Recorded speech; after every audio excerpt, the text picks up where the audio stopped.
The opinions expressed by Keith Elliott and his guest do not necessarily reflect the official policy, position, or opinions of RE/MAX, RE/MAX Olympic Realty, the National Association of Realtors, Virginia Association of Realtors, or the Greater Piedmont Area Association of Realtors. The opinions shared on this show are not intended to be a forecast of real estate market patterns, future events, or a guarantee of future results, and may be subject to change based on other conditions and economic factors.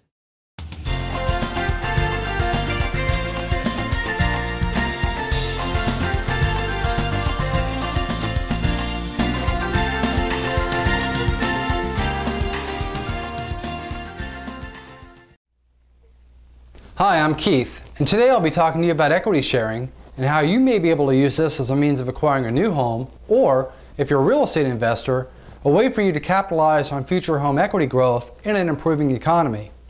So what is equity sharing? Equity sharing is when two or more people form an agreement to purchase a property and each receive a percentage of ownership based upon their total investment in that property. Here, let me give you an example. Let's say we have a potential buyer, and her name is Brenda. Now, Brenda has been wanting to buy a new home for a few years now, yet she never seems to have all the money for the down payment at one time. She's currently living in an apartment, and she pays $1,150 per month.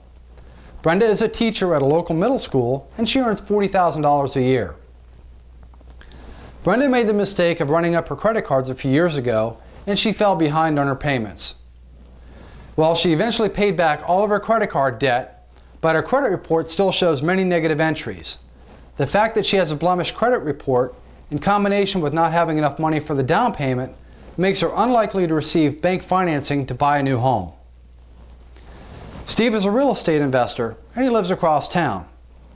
He owns several properties, and because he doesn't like to manage those properties himself, he's hired a property management company to oversee each of his holdings. Steve has a lot of wealth, and he has that wealth spread across several different types of investments. He has U.S. Treasuries, stocks, bonds, and real estate. Now, Steve has grown really tired of the poor rate of return he gets on his T-bills, so he's decided to look for another way of getting a higher rate of return on his money. One day, Steve bumps into Brenda at a local real estate investors group meeting, and during the break, they both have a chat over a cup of coffee. Steve learns that Brenda has a good paying job, and she's been at it for a while. She's learned the error of her ways, and now she wants to buy a house, but can't because no one will give her credit. Steve tells Brenda that he's got a very high FICO score, and his biggest challenge is trying to find a safe place to invest his money where it will earn a reasonable rate of return. Together they come up with a plan. Steve offers up that he'd be willing to use his credit and qualify for a new mortgage if Brenda would agree to live in the house and take care of all the expenses that go along with it. But there's one catch. She would have to buy him out in 3 years. Brenda is excited about this concept, and she agrees because this could be the very break that she's been waiting for. Steve is happy because he knows that just because the real estate market is down right now, it won't always be. And when it goes up, so will his return on this investment. Both understand their final agreement rests on the terms and conditions they agreed to in writing. They exchange contact information and agree to talk in 1 week. The next day, Steve contacts his attorney and asks that he write up an agreement based upon his conversation with Brenda. Meanwhile, Brenda has begun her house search online, and she's already identified several homes that are in an area she's familiar with.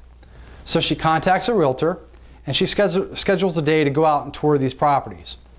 A few days pass, and Steve and Brenda talk on the phone. Brenda mentions that she's found the home that she wants. It's exactly like her cousin's, and it's perfect for her. It's a 3-bedroom, 2-bath, split level in a nice neighborhood close to where she works. The list price is $175,000. Steve asks her to send him an email with all the pertinent information about this home, along with any photos she may have. They hang up. The next day, Steve looks over the information that she sent him and agrees to go in with Brenda and buy this home using his credit.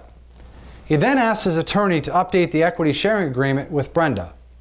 The next slide illustrates those terms.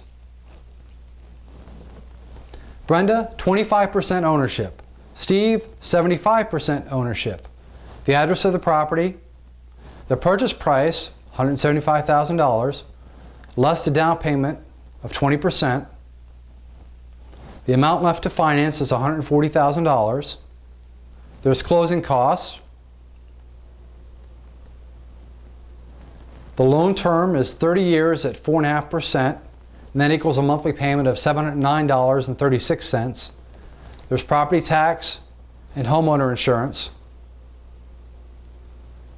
Brenda agrees to pay the monthly mortgage payment and all the costs associated with the homeowner insurance and the property tax.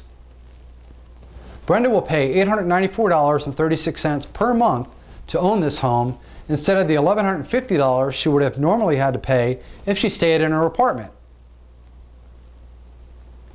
Flash forward 3 years, okay? Brenda has cleaned up her credit history and is now able to qualify to purchase this home on her own. She and Steve have the home appraised, and it comes in at a value of $225,000. Now remember, they paid $175,000 for it 3 years ago. So between the two of them, they have an additional $50,000 in shared equity. Brenda refinances the loan into her name, and she pays Steve back his vested portion along with 75% of the equity appreciation. It's a win-win. She gets the house she wanted, and Steve earns a healthy return on his investment capital. In closing, I just want to say thank you for taking the time out of your busy day to watch this video. I hope you understand that the exercise I described in it is meant to be nothing more than a simple overview on equity sharing. There are many more complicated scenarios that could involve multiple investors, homes that require repair, or when one owner agrees to perform for sweat equity and the other one doesn't.